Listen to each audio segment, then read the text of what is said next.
Amém. Eu quero compartilhar com vocês uma palavra de Deus. E eu quero que vocês estejam abrindo a Bíblia.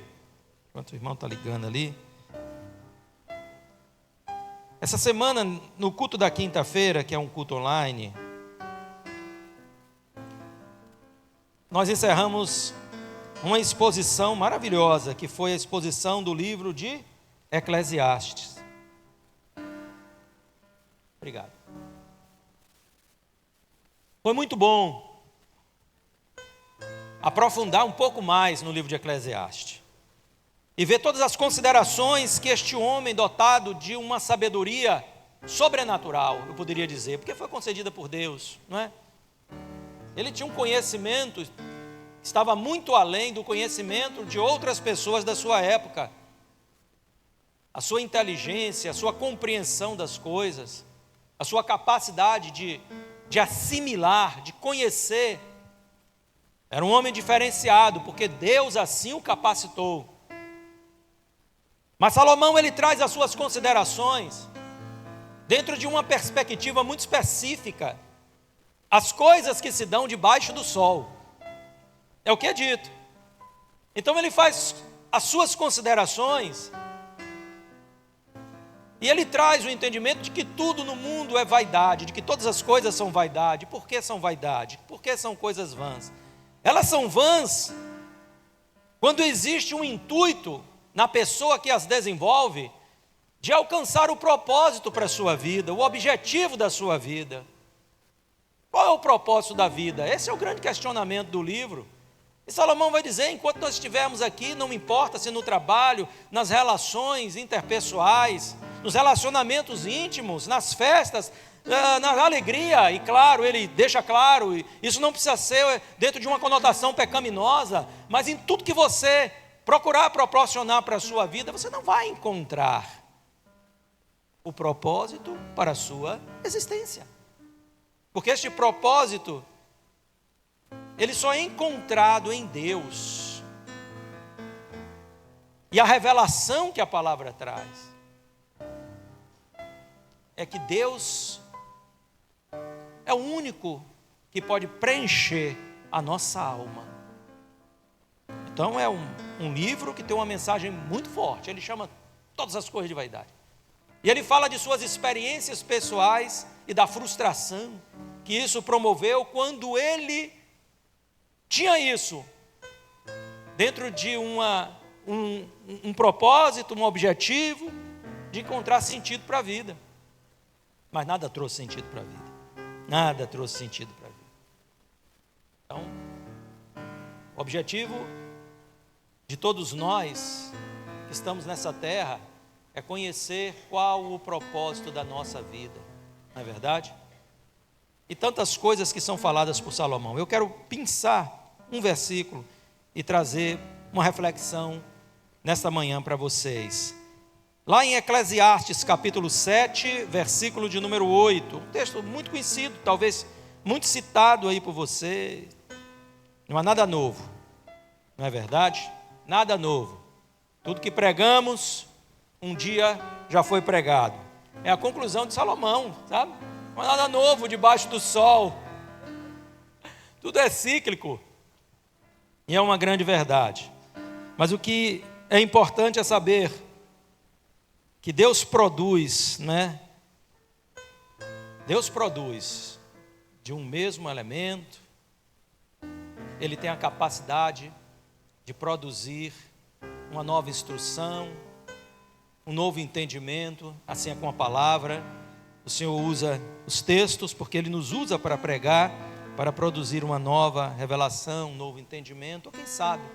O apóstolo Paulo diz, olha, eu não me canso de repetir as mesmas coisas, isso é segurança para vocês. Pior é se eu estivesse aqui, né? Estou parafraseando aqui. Pior é se eu estivesse aqui cada dia trazendo uma coisa diferente. O certo é trazer as mesmas coisas, tá? Isso não quer dizer que a mensagem seja repetida, mas o texto sim, a revelação pode ser outra. Então vamos lá, olha gente, o que é que está escrito aqui? Melhor é o fim das coisas do que o início dela, ou o seu princípio. A paciência é melhor do que a arrogância. Então Salomão argumenta que a conclusão de algo traz mais benefícios do que apenas começar. Talvez porque o processo, mesmo sendo difícil, ensina, fortalece, amadurece e nos prepara para um final mais excelente. Olha só, se não é assim, nós podemos enxergar essa lógica na fala de Salomão. Podemos enxergar também a lógica de que o começo, ele pode e ele deve ser empolgante, mas o final é quem traz a realização. Quando você começa um projeto, não é o começo que traz a realização, é a finalização do projeto. Você começa a edificar uma casa, então primeiro você se empolga quando sonha com ela. E esse poder criativo que Deus nos deu, compartilhado, dos seus atributos maravilhosos, é algo que para mim é fantástico. Como que nós temos este poder dado por Deus de idealizar alguma coisa? Então você pensa algo, eu quero construir uma casa e eu penso na casa assim, assim, assim, assim, desse jeito. Vamos lá. E de repente você comunica a sua intenção a um profissional da área, uma pessoa da área de arquitetura, e essa pessoa então desenvolve um projeto para você. E aí você diz, poxa, é exatamente isso, não é? Vamos fazer algum ajuste aqui ou ali, para uma melhor circulação, tal. Mas era isso que você tinha em mente. Isso te empolga. Mas o que vai trazer a realização é quando essa casa estiver pronta. E você entrar, fechar a porta, olhar para os quatro cantos e agradecer a Deus. Porque melhor é o fim das coisas do que o início delas. É assim ou não é? Que coisa tremenda, não é, meus irmãos? Mas a questão é, quando nós estamos diante de versículos como este, especificamente deste versículo, que está apontando para a direção de que o final, ele tende a ser melhor. Na verdade, ele deve ser melhor do que o início de todas as coisas. Será que essa é uma realidade em nossas vidas? Será que nós temos realmente colhido este final feliz? Será que os teus finais têm sido melhores do que os teus inícios? Esta é uma realidade que está na sua vida. Porque, queridos, para muitos, esta afirmação não tem sido uma realidade. Para outros tantos, devido às desilusões produzidas na vida, os fracassos que a vida promoveu, isso na verdade nem faz sentido. Não faz sentido.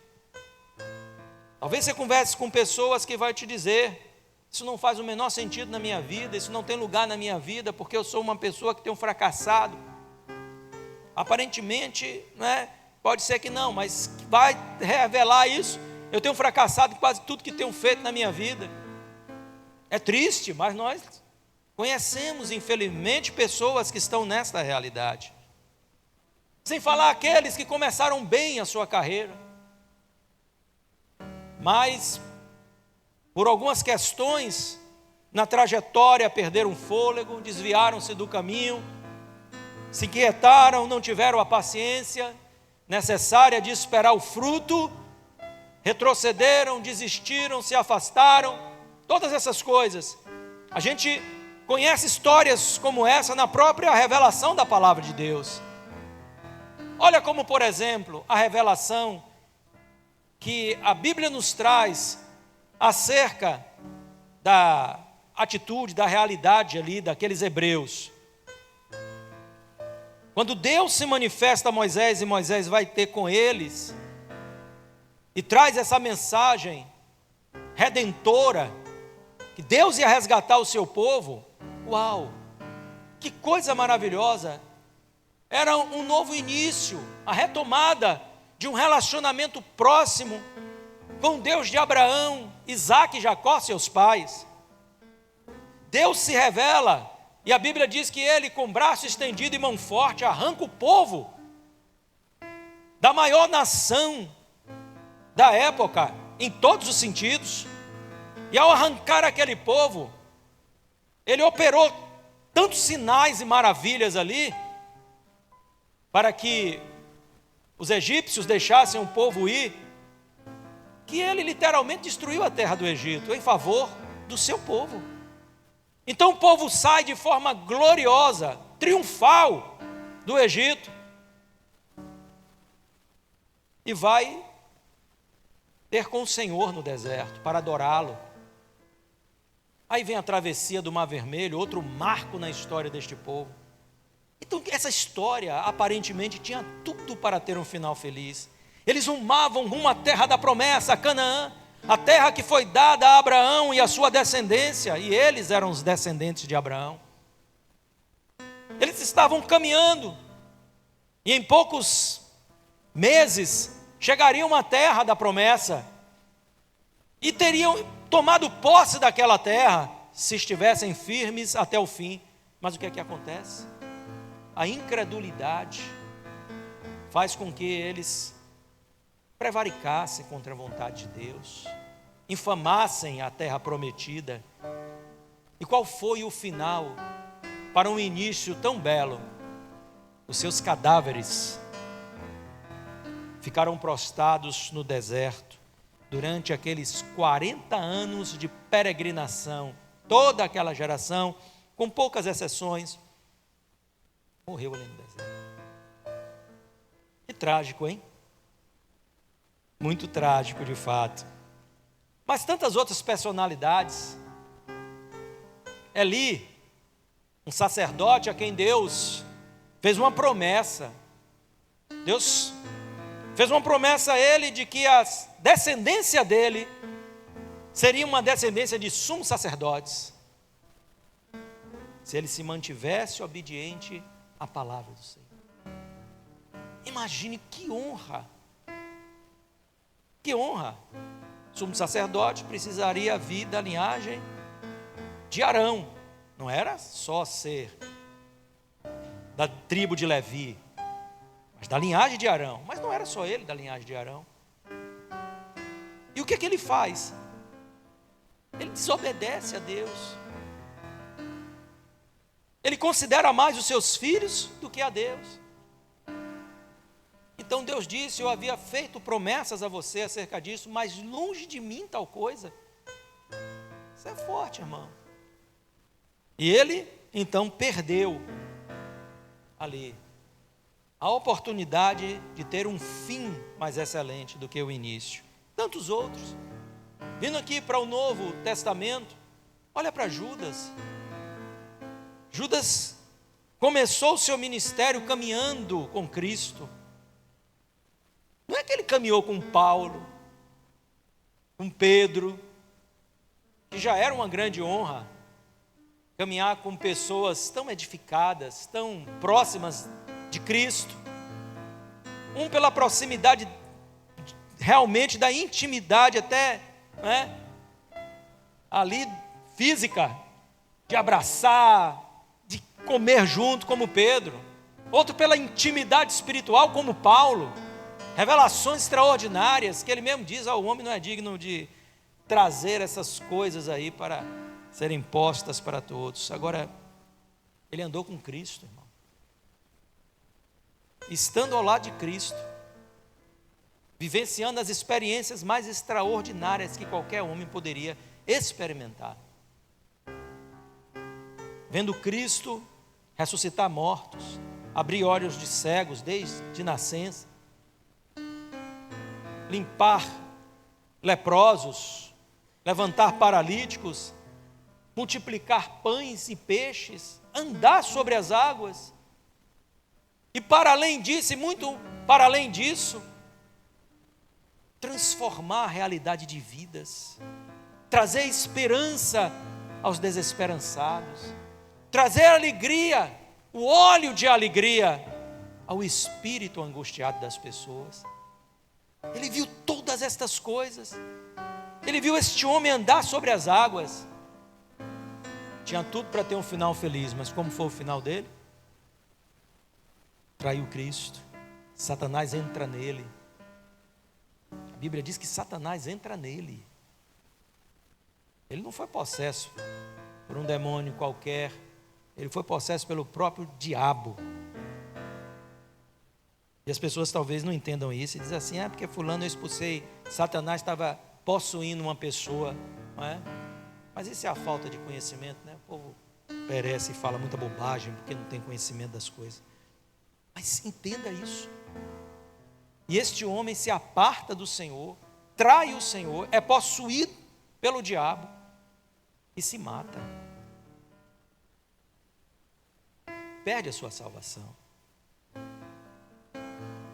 Paulo tinha um discípulo chamado Demas. E até como um desabafo, quando ele fala a Timóteo, ele diz: Demas amou mais o presente século e me abandonou. Não é apenas que Demas me abandonou. Ora, Demas deixou o ministério, quem sabe foi seguir, se de outra forma lá, o chamar dele. Mas o que ele diz é muito forte, porque ele diz, ele amou mais o presente século. Isso é um indício de que ele havia de alguma forma desenvolvido o desejo pelas coisas mundanas, e agora se envolve num processo de pecado. Tinha tudo para ser alguém de destaque, mas o final da sua carreira, a gente não sabe depois disso, mas neste momento aqui, esse não é um final melhor do que o início. Não é verdade? Olha só. E quanto a você? Nós estamos chegando ao final de mais um ano. E se você parar para contabilizar os seus feitos, os seus projetos, e até a sua própria vida, na perspectiva da sua fé, do seu crescimento espiritual, podemos dizer também do seu crescimento profissional, do seu crescimento relacional, sua relação com as pessoas, desenvolvimento disso, mas especialmente no que concerne a sua vida espiritual, a sua fé. Você pode dizer que você está fechando este ciclo anual melhor do que quando você começou? Olha para a cara dessa pessoa que está do seu lado, porque olha para ele e pergunta: está melhor do que quando começou? Será, rapaz? Pelas caras aqui eu não estou achando muito não, viu? Pelo menos. Mas isso é muito importante. Afinal, quantas coisas que nós fizemos este ano, nós podemos dizer que foram melhor no final do que no início. O início trouxe a empolgação, mas é o final que traz a realização. E a gente precisa analisar isso e pensar, né? Agora entenda uma coisa, na verdade a Bíblia oferece para nós, mediante a nossa fé, esperança e propósito no fim das coisas. A Bíblia nos oferece esperança para o final das coisas e nos oferece propósito. Eu gosto quando Paulo diz: eu deixo as coisas que para trás ficam, eu caminho para aquelas que estão adiante de mim, para o prêmio da soberana vocação de Deus em Cristo Jesus.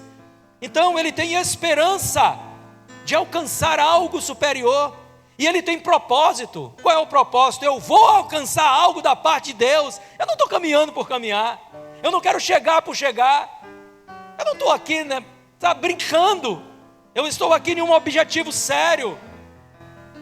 Então a Bíblia nos oferece esperança e propósito para o fim das coisas, embora obviamente essa promessa não é para tudo que nós venhamos a fazer, mas para todas as coisas que fazemos segundo e seguindo o propósito de Deus.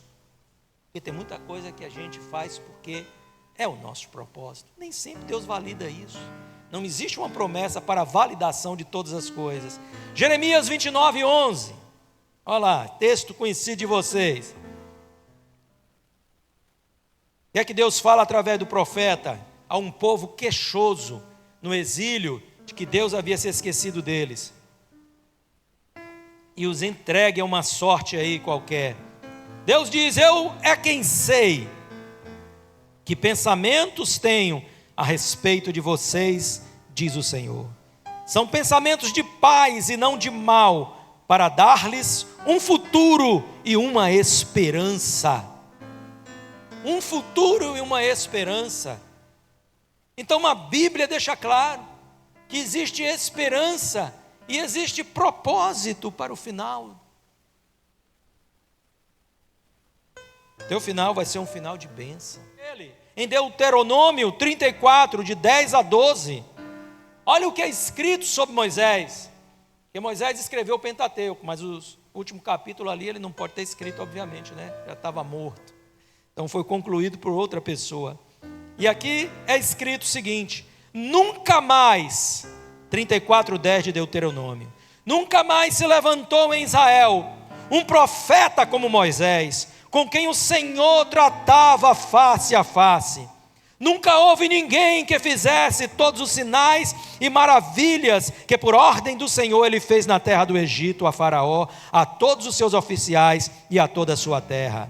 Nunca houve quem tivesse tanto poder e fizesse os grandes e terríveis feitos que Moisés realizou à vista de todo o Israel. Melhor foi o final da sua jornada do que o princípio dela. Mas eu passaria aqui amanhã falando sobre esse povo, hein? O que a gente vai falar de Abraão, pelo amor de Deus?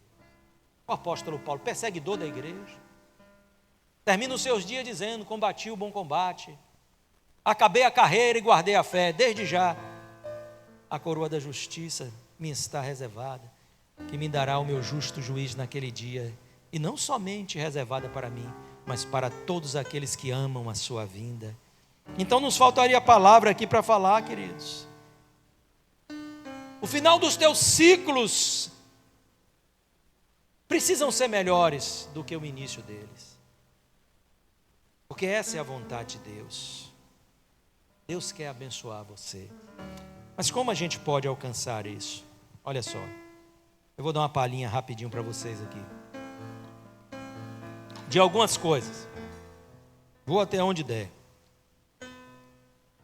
A primeira coisa que eu quero dizer para você, para que tenhamos um final melhor do que o início: não existe vitória em Deus fora de Cristo. Não existe vitória em Deus fora de Cristo. A fé cultural tem sido um engano na vida de muitas pessoas. Pessoas que estão acreditando poder desenvolver a sua fé, viver debaixo das bênçãos do Senhor, sem uma transformação real. E essa transformação vem quando nós aceitamos a Jesus como Senhor e Salvador de nossas vidas. Jesus disse: eu sou o caminho, a verdade e a vida, e ninguém vem ao Pai senão por mim. Alguém disse: se o teu caminho não é Cristo, teu destino não é o céu, ou não é a eternidade. Mas a gente pode aperfeiçoar isso dizendo: se teu caminho não é Cristo, o teu destino também não são as promessas de Deus.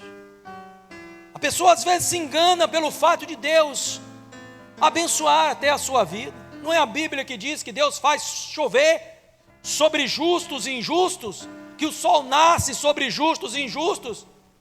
As pessoas até, pela graça e misericórdia de Deus, pelo favor divino, de uma forma genérica, alcançam bênçãos, mas ninguém alcançará as promessas de Deus sem estar no caminho chamado Jesus.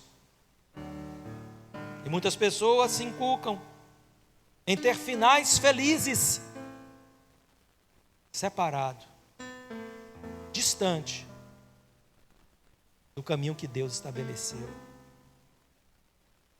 Isso não vai fechar essa conta jamais.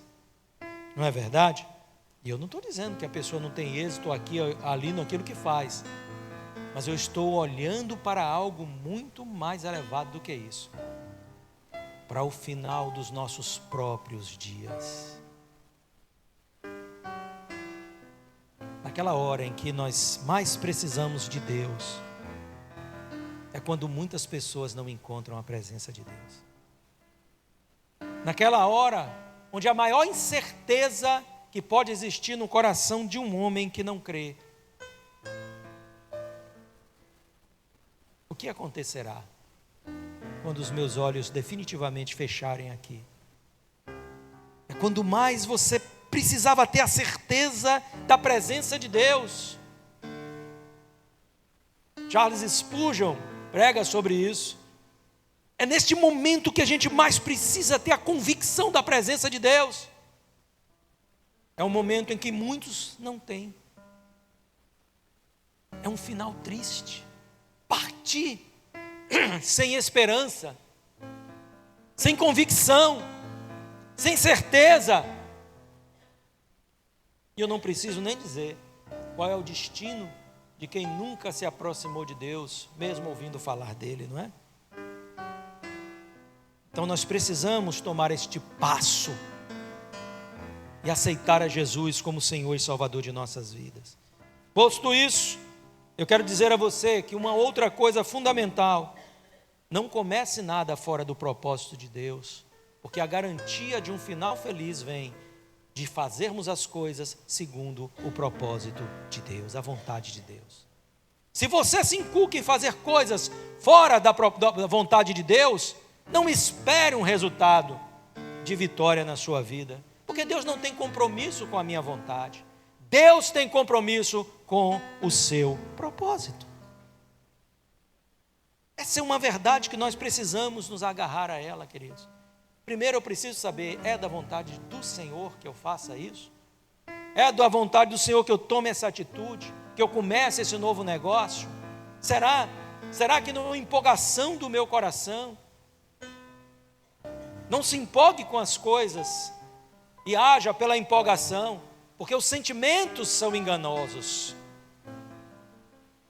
Mas o conhecimento, ele nos leva a passos firmes. O conhecimento da vontade de Deus nos leva a passos firmes. E às vezes há coisas que nós precisamos orar ao Senhor e buscar do Senhor para que nos sejam plenamente esclarecidas. É ou não é? Muita gente vai casar, procura saber direito, não casa pela empolgação, pela necessidade. Casa, não estou dizendo que você precisa que um anjo do céu desça para dizer, você vai casar com fulano. Esquece isso. Você tem capacidade de buscar a Deus, tomar a decisão certa. Só não faça nada movido por emoção, por entusiasmo, por empolgação, não é? Porque essas coisas não têm respaldo de Deus para um final feliz. É por isso que muitas vezes a gente vê naufragar certos relacionamentos. Não pegue atalhos para o final. Isso é uma coisa que muita gente deseja, né? Ai, eu comecei uma coisa e eu quero ver a concretização disso. Eu quero dizer uma coisa para você: a visão que Deus te dá, a visão que Deus dá a um homem, não é para qualquer um. Seguir uma visão não é para qualquer um. Porque o que não faltam são inimigos da visão. Seguir uma visão não é para qualquer um. A maioria desiste. Pegam atalhos. Sabe por quê? Porque o atalho na nossa mente nos leva mais rápido ao final. Então vamos fazer de uma forma que aquilo que nós queremos aconteça de forma mais rápida. Vamos abreviar o tempo. Então, o caminho é esse, mas talvez a gente tome um atalho aqui. Eu acho que Deus não vai se importar com isso, não. Mas eu quero dizer uma coisa para você, o texto é revelador, hein? Quando fala sobre isso. A paciência, o mesmo texto que diz, melhor é o fim das coisas do que o seu princípio. A paciência é melhor do que a arrogância. Oh, que palavra, hein? Deixa eu dizer uma coisa para você. Na jornada, Deus não trabalha só no início e volta no final. Ele trabalha em cada passo seu, em cada pedaço dessa jornada. Eu estou trilhando a jornada de um propósito e Deus está trabalhando comigo neste tempo presente. O que é que nós vimos lá no início? Você lembra? Mesmo quando o processo é difícil, Ele ensina, Ele amadurece, Ele fortalece e Ele traz mais excelência no desfecho de todas as coisas. Por aquilo que você muito lutou, você muito se agrada. Mas aquilo que vem fácil, meu amigo, às vezes é até desprezado. É a diferença de quem trabalha para ter e quem recebe tudo de graça. Tudo de graça. Você vê esse povo gastando dinheiro aí à vontade, né? Está aí no noticiário todos os dias. Como esbanjam. Sem nenhum trocadilho, tá? Não é verdade? Por quê? Porque vem fácil. Mas você que derramou o seu suor, sabe quanto te custou. E aí, você sabe também dizer, não, eu tenho que saber ser mordomo daquilo que Deus me confiou. E aquilo tem um preço para você. A paciência é melhor do que a arrogância. Então, mais uma coisa, não seja arrogante. Tem gente que acha que tem a receita para o final feliz. Deus do céu, sabe, querido, eu quando era menino pensava isso. Eu não digo menino criança não, mas quando eu era jovem, a gente quando é jovem, a gente acha, né, que a gente pode muitas coisas, que a gente sabe as coisas, que a gente, poxa, tudo parece ser mais simplificado em nossa mente, mas a experiência nos mostra que a gente não sabe. Que a gente não sabe. É por isso que nós devemos esperar na graça de Deus, esperar na obra, no favor, no fazer de Deus. Então não inquiete teu coração, nem ache que você vai ter a resposta pronta para todas as lutas, todas as questões da vida. Tenha absoluta certeza de que na maioria das vezes você vai se deparar com obstáculos que serão impossíveis ser transpostos pela tua força, pela tua inteligência, pela tua capacidade. Então é melhor esperar em Deus. A arrogância, ela não vai trazer prosperidade a você. Eu prefiro confiar em Deus e esperar inteiramente na sua graça. A gente pode até achar que tem como escrever uma história feliz, mas não temos não. Não temos não, sabe? Essa é uma realidade. Nós somos limitados. Alguém aqui pode dizer como será o seu dia de amanhã? Alguém aqui pode dizer que você vai ter um dia maravilhoso, que o sol vai brilhar durante o dia e as estrelas estarão sobre ti durante a noite? Ninguém pode.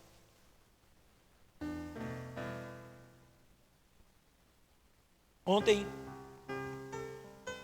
nós recebemos uma notícia, para nós triste lá em casa, triste em parte, que quando conhecemos o destino dos nossos irmãos, há sempre o lado que nos consola e contenta. Mas um querido irmão, fruto de uma geração tão próspera, de que eu tive a honra e o privilégio de fazer parte, que gerou dezenas de pastores, de missionários, e este pastor missionário no Morro do Borel, há 20 anos, mais de 20 anos, um trabalho excelente, creio que deva ter hoje 60 anos de idade, um neto, um amigo, e a gente tinha pouco contato nesse tempo, mas que sempre guardava no coração. Irmão do pastor Samuel, que pregou aqui e que partiu para o Senhor, pastor Daniel, há uns 3, 4 anos atrás. Agora o irmão, eu digo, Deus, pessoas de tanta excelência de caráter, excelência no servir, e a gente fica pensando, não é verdade? Há tanto crente meia boca por aí, que Deus está bom, não é? Podia levar logo, até para não perder a salvação, mas leva os bons. Meu Deus! E partiu de uma hora para outra. Ninguém sabe o que foi ao certo.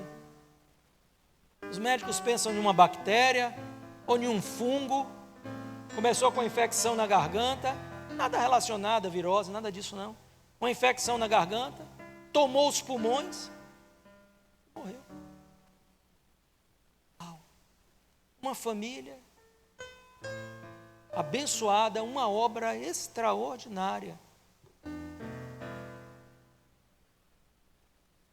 Alguém de nós sabe aqui o que será do dia de amanhã? Não é fácil, irmãos. Eu fico pensando, os irmãos enterraram um querido irmão de sangue deles, pastor abençoado, pastor Samuel. Agora o irmão Neto. É brincadeira, né? Mas isso só traz uma certeza, que nós temos que estar preparados em todo o tempo. O dono da casa soubesse a hora que o ladrão viria, ficaria vigilante. Mas como não sabemos, precisamos vigiar o tempo todo. Esteja preparado, irmãos. Esteja preparado. Não sabemos a hora que vamos nos encontrar com Cristo. Estejamos preparados. Mas, estou concluindo aqui, nem sempre o fim de um período é o fim do tempo de Deus para um propósito. Com certeza o ano está se findando, mas não necessariamente está se findando o tempo de Deus para o que você começou a fazer neste ano. Porque às vezes nós estabelecemos o final de um ciclo, mas nem sempre este é o propósito de Deus, é o tempo de Deus para o final de um ciclo. Há coisas que eu comecei e já gostariam de ter terminado ou de estar em um estágio mais avançado, assim como você, mas eu quero dizer para você, talvez isso seja parte apenas do desenrolar de Deus. É o tempo. Porque há tempo e modo para todo o propósito debaixo do céu. Tempo e modo para as coisas serem feitas. Por isso eu prefiro descansar no Senhor, quando eu sei que estou fazendo a minha parte. Porque Deus não deixa nada pela metade. Aos Filipenses, Paulo diz: aquele que começou a boa obra há de aperfeiçoá-la até o dia de Cristo Jesus. Louvado seja o nome do Senhor. Então, até o dia de Cristo, eu vou ver um final feliz em muitas coisas, na minha e na sua vida, para a glória de Deus. O fim vem. O fim vem. A Bíblia diz isso. O fim vem. Isso é uma realidade, irmãos, que ninguém foge. O fim vem e não podemos controlar isso, mas podemos trabalhar por um final feliz. Então você que me ouve aqui nesta manhã, falamos sobre isso agora. O fim vem. Você não controla isso, mas tem uma coisa que você pode fazer: trabalhe em favor disso. Siga o propósito de Deus, seja firme no propósito. Não se aparte da vontade de Deus. Não faça como alguns têm feito. Não abandone o arado que Deus entregou em tuas mãos. Segue em frente na tua jornada. Leva até o final. Sabe, um talento que Deus pôs na sua mão. Talvez você diga, Senhor, eu estou me esforçando para granjear esse talento. Esta obra pode ser sua missão, seu ministério, sua família, seu trabalho. É algo que Deus entregou a você para ser desenvolvido. E você pode estar dizendo, Deus, eu sinto que as coisas não estão caminhando como deveriam caminhar. Você não tem respostas para isso. E não me venha perguntar, porque também vai ser difícil eu te dar uma resposta para isso. Mas eu quero dizer uma coisa para você. Continua fazendo o que você está fazendo. E deixa Deus ser Deus na tua vida. Não se demova disso. Joyce Meyer, ela diz algo que é muito precioso nesse sentido. Ela diz, quando você não estiver entendendo nada, continua fazendo o que Deus te mandou fazer. Essa experiência da própria vida dela, até que Deus traga à luz aquilo que deseja e por final se estabeleça o fim de todas as coisas que nos foram confiadas. Eu vou encerrar com isso aqui. Todo final traz um novo começo. Por isso, ainda há esperança. Talvez o final não tenha sido bom. Talvez o final tenha trazido um sentimento de fracasso. Mas eu quero dizer para você que todo final de um ciclo promove o início de um novo ciclo. Deus diz, nunca deixará de haver verão, outono, inverno, primavera. O outono acabou e o verão já chegou. Vai passar, mas trará, na verdade, a primavera acabou, o verão chegou. Vai acabar, mas vai haver o outono, vai haver o inverno. O fim de um ciclo é o início de um novo ciclo. Pastor, eu não tive sucesso neste ano, porque eu desejei crescer no Senhor, mas parece que isso não aconteceu. Olha para mim, ainda há esperança para o teu futuro. Aí vem um novo ciclo, aí vem uma nova oportunidade, aí vem um novo momento. Pastor, a minha célula não está como eu quero. Aí vem um novo ano, e neste ano você vai arrebentar no poder do Espírito Santo. Pastor, o meu ministério não está fluindo, pois eu quero declarar sobre a sua vida que o novo tempo se começa e trará um final de muita excelência sobre você. Que haja um ano de excelência na igreja de Cristo. Que haja um ano de crescimento na igreja de Cristo. Que haja um ano de edificação na igreja de Cristo. É um novo tempo. O final de uma coisa sempre pré-anuncia o início de outra. Um dia findou, acabou-se tudo? Não. Outro dia está começando. É uma nova manhã, vamos nos colocar em pé.